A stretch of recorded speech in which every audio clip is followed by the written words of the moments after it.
All the news that the 1% media won't publish.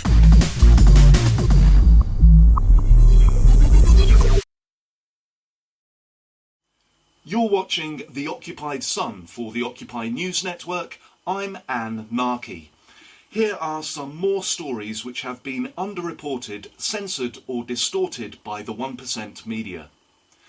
There were numerous noteworthy reports from Take Back Manchester as tens of thousands laid siege to the Tory party conference last week.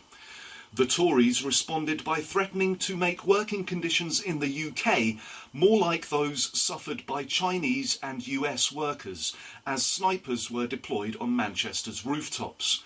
Greater Manchester Police complained that, due to budget cuts, they could not afford binoculars and had to use their sniper scopes instead.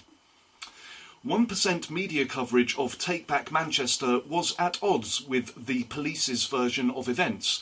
Murdoch's The Sun described a violent mob of losers, while Police Chief Superintendent John O'Hare reported the majority of demonstrators were dignified, responsible and graceful. Things turned particularly nasty last Monday, however, when a rabid Tory assaulted Independence Live journalist The 45 Storm while she was live streaming an internet broadcast. What are you doing with that? Police officers who appeared to have witnessed the assault were apparently not interested in helping her, claiming that they had not seen the incident. Excuse me, can I report him for assaulting me? Yeah, well, I didn't see it. Yeah, okay. You can watch the shocking footage in context at independencelive.net. RealMedia compiled the best information from the web and the streets throughout the conference, providing context to Twitter feeds and a critical eye on what was printed in the 1% media.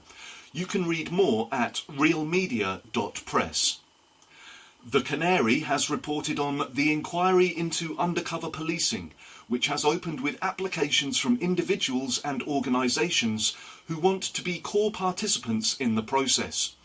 Hundreds have been affected by the undercover policing scandal, which employed officers to spy on protest and social justice campaigners. However, with former officer and whistleblower Peter Francis claiming to know of at least 100 other such officers, and with undercover operations starting in 1968, the number could easily reach the thousands. You can read the full article at thecanary.co, and the latest information from the inquiry will be published at ucpi.org.uk.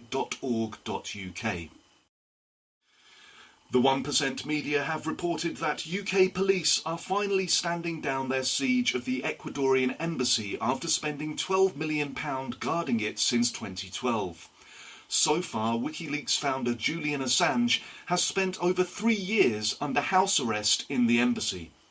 Justice for Assange has issued a fact-checker in response to the Cambridge Union statement, which apparently contained numerous errors.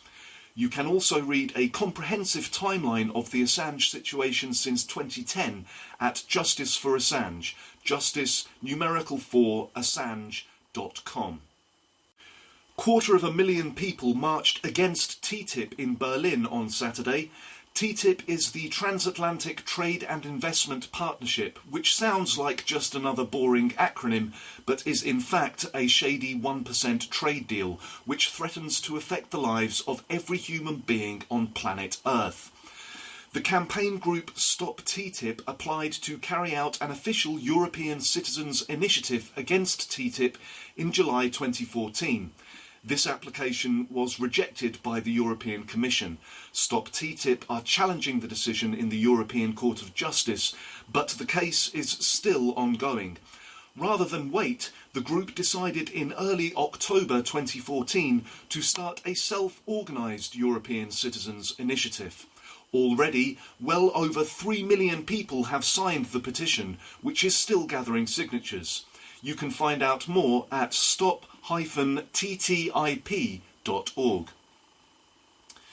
This Saturday, 17th of October, will be Occupy London's 4th anniversary, and the occupiers are returning to the steps of St Paul's for a General Assembly focused on the upcoming UN climate change talks in Paris this December. The Assembly is scheduled from 2 p.m. till 5 p.m, with speakers including Reclaim the Power, Global Justice Now, the Anti-Fracking Nanas, and many more.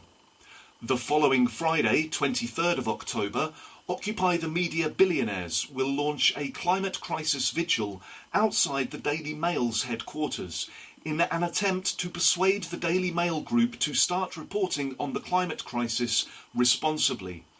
The Daily Mail are notorious for distorting scientific data to downplay the ecological catastrophe unfolding all around us. Hashtag Occupy the Mail is scheduled from 1 p.m. on Friday 23rd through to Sunday the 25th of October. Thanks for watching. Please keep sharing our broadcasts. We'll be back soon with more news the 1% media don't want published.